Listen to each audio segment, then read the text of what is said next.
Hi everyone, I just wanted to give you a rundown on assignment 6 and explain it a little bit further, tell you what I'm expecting for this assignment that is due October 4th. Okay, so for this assignment, you're going to conduct 3 different observations. Okay, here is another way of looking at it. You're going to do 3 different observations. For each of the observations you're going to observe for 3 different categories of the development.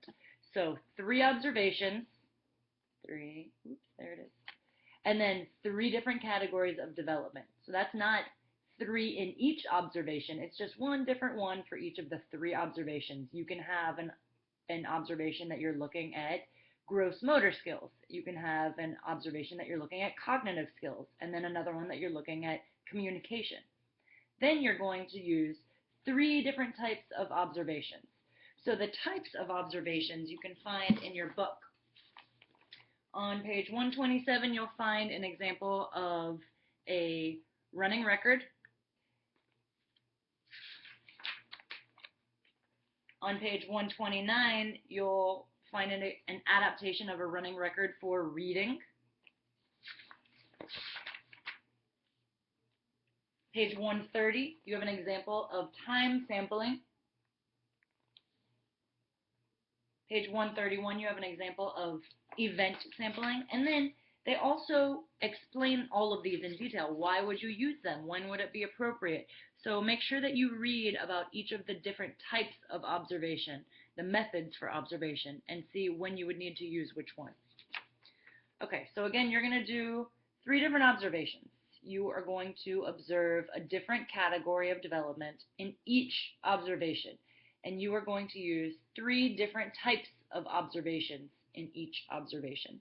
So, who are you allowed to observe? You can observe your own students, you can observe family, friends, your family, you can observe anybody that you get consent from the caregiver for. Go. Sorry, my cat's getting in the way. So you just need to get consent. Don't be the creepy person observing kids at a park where the parents don't know who you are. Make sure that if it's a stranger that you introduce yourself to them first of all, and that you don't seem that foreign. You tell them what it's for. A lot of parents don't take kindly to individuals watching their kids when they don't know what it's for. Make sure you get permission. For those of you in special circumstances that don't have access to any children to observe, you can find videos online and observe that way. You can look on the iris modules. They have quite a few videos that'll help you observe, and you can observe for 5 minutes and then do an observation that way. If you want to observe the same child or the same video, you can do that, but you need to change for each of the 3 times what you're looking for, and then what method you're using. Okay, so that being said, you are going to fill out a sample observation form from page 133 or adapt it. So that's this page right here. This form, you can see it right here. You are going to either copy this form and scan it and send it to me, or you can just make sure and include all of the information on this form in your assignment. So what's included? Your name, the date, the time, location, children observed. Don't include the child's real name. Use a pseudonym. Age, type of development observed, type of observation used. Then you're going to talk about the purposes of the observation. You're going to talk about the questions answered, then a description of your observation. Now, this should remain objective. Make sure that you're not putting your judgment in here. It's just what you see. And then at the end, you're going to see summary of important behaviors recorded and comments. Okay, so this is where you can make conclusions about the observation. You can talk about what judgments you've made from the observation, what you can conclude, what you can tell from the information that you've collected. So in the summary, you are allowed to be subjective. You're allowed to make conclusions based on what you've seen. But make sure that your conclusions come from your description. So you can't say, I was observing a cat walking back and forth and I have just concluded that it's hungry. because there's really no data to support that. So make sure that any of your conclusions that you make are supported by your description of your observation. Make sure that what you're looking for is measurable.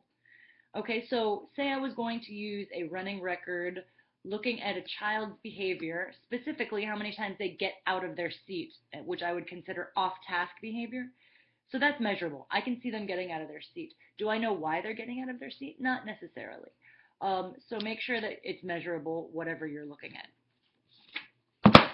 Okay, so you're going to fill out the observation form 3 times for 3 different observations, looking at 3 different types of development and using 3 different methods to observe.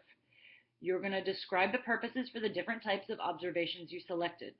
And then when you're finished, you are going to submit 3 different forms to me by October 4th at 11:59. In the past, students have had some issues with this assignment because it is more hands-on and you are actually doing the observations. If you have any questions, please do contact me. I'm here to help, and I hope that I explained this thoroughly enough.